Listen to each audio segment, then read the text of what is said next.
நாதஸ்வர முன்னோடி பிச்சையப்பா பிள்ளை. நன்றி. பஞ்சாப் கேசன், பெங்களூரு, நாகர்கோவில். கலைவாணர் என்.எஸ். கிருஷ்ணன் அவர்கள் இல்ல திருமண விழா. பிரபல நாதஸ்வர வித்வான் வாசித்துக் கொண்டிருந்தார். நேரம் போனதே தெரியவில்லை.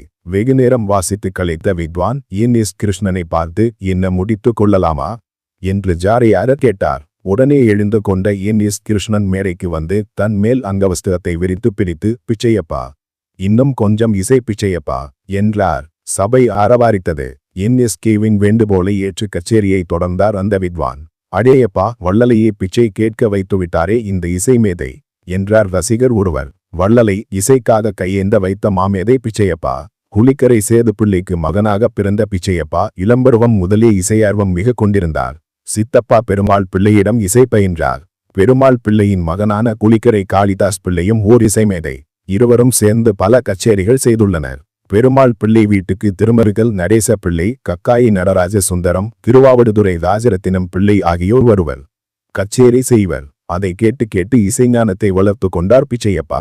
நாளடைவில் காரக்குறிச்சி அருணாசலம், என் ராஜரத்தினம் பிள்ளை போன்றோருடனும் வாசித்தார். மிக பிரபலமான பின்பும் கூட சிதம்பரம் ராதாகிருஷ்ண பிள்ளை, எம் தண்டபாணி தேசிக, திருப்பாம்பரம் சுவாமிநாத பிள்ளை, எம் தியாகராஜன் போன்றோரிடம் பல உருப்படிகளை கற்றுக்கொண்டார்.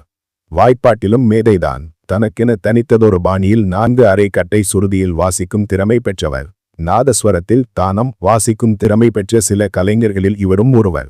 சுவரங்களை அசைத்து வாசிப்பது இவரது தனிப்பாணி. நாகஸ்வராளி, நாராயண டோலை, வந்தனதாரிணி, ஜெயந்தசேனா, ஜெயந்தஸ்ரீ, சாயாதரங்கினி போன்ற அபூர்வ ராகங்களை அற்புதமாக வாசிப்பார். தமிழிசை இயக்கத்திலும் ஈடுபாடு கொண்டவர். சீர்காழி இசை மூவர் பாரதியார், பாரதிதாசன், பாபநாசம் சிவன், வைத்தூரன், கோபாலகிருஷ்ண பாரதி, தண்டபாணி தேசிகர், சிதம்பரம் ஸ்வர்ண வெங்கடேச தீட்சிதர் ஆகியோரது பாடல்களை நிறைய வாசித்துள்ளார். தேவாரம், திருவருட்பா, திருப்புகழ் போன்றவையும் இவரது கச்சேரிகளில் தவறாமல் இடம்பெறும். திருக்குறளை கூட ராகமாளிகையாய் வாசித்த பெருமை இவருக்குண்டு.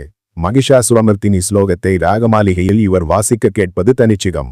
தோடி, ஷண்முகப்பிரியா, கீரவாணி, ஹம்சவத்னி ஆகிய ராகங்களை மணிக்கணக்கில் வாசிப்பார். தோடியில் மட்டும் 30க்கு மேல் கீர்த்தனைகள் இவருக்கு பாடம். பல மணி நேரம் அசராமல் தொடர்ந்து வாசிக்கும் உரம் பெற்றவர்.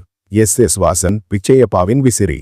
வாசனின் மகள் திருமணத்தில் ராஜரத்தினம் பிள்ளை, வீருசாமி பிள்ளையுடன் பிச்சையப்பா பிள்ளையின் நாதஸ்வர கச்சேரியும் நடந்தது. மயிலாப்பூர் 63 விழாவுக்கு கூடிய கூட்டத்தை விட இந்த கச்சேரியை காண மக்கள் அதிகமாக வந்திருந்தனராம். ஊஞ்சல் பாட்டை எம்.எஸ். சுப்புலட்சுமியும் எம்.எல். வசந்தகுமாரியும் இணைந்து பாட ராஜரத்தினம் பிள்ளையும் பிச்சையப்பா பிள்ளையும் எதிர்வாசித்து புகழ்பெற்றனர்.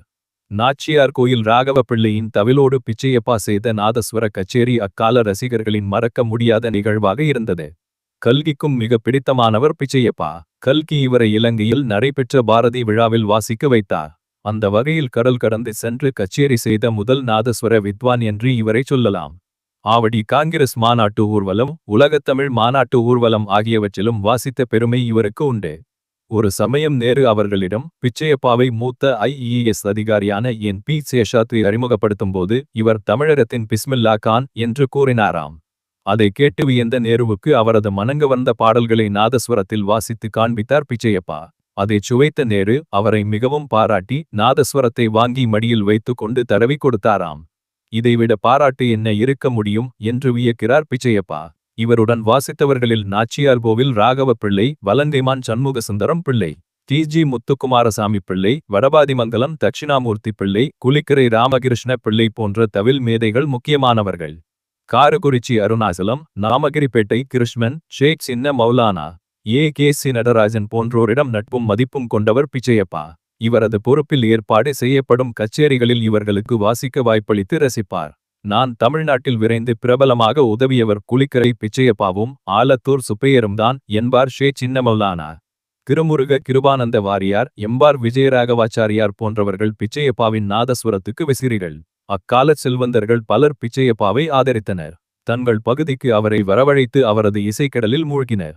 குறவஞ்சி என்ற திரைப்படத்தில் இவர் நாதஸ்வரம் வாசித்திருக்கிறார். திருவாவடுதுறை ஆதீன வித்வான், திருப்பதி தேவஸ்தான வித்வான், திருவையாறு தியாகராஜர் ஆராதனை குழுச் செயலாளர், இயல் இசை நாடக மன்ற உறுப்பினர், திருச்சி வானொலி நிலைய குழு உறுப்பினர் என பல பொறுப்புகளை திறம்பட வகித்தவர் இவர்.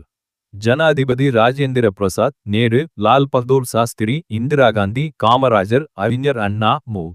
கருணாநிதி போன்றவர்களால் பாராட்டும் பரிசுகளும் பட்டங்களும் பெற்றவர் பிச்சையப்பா.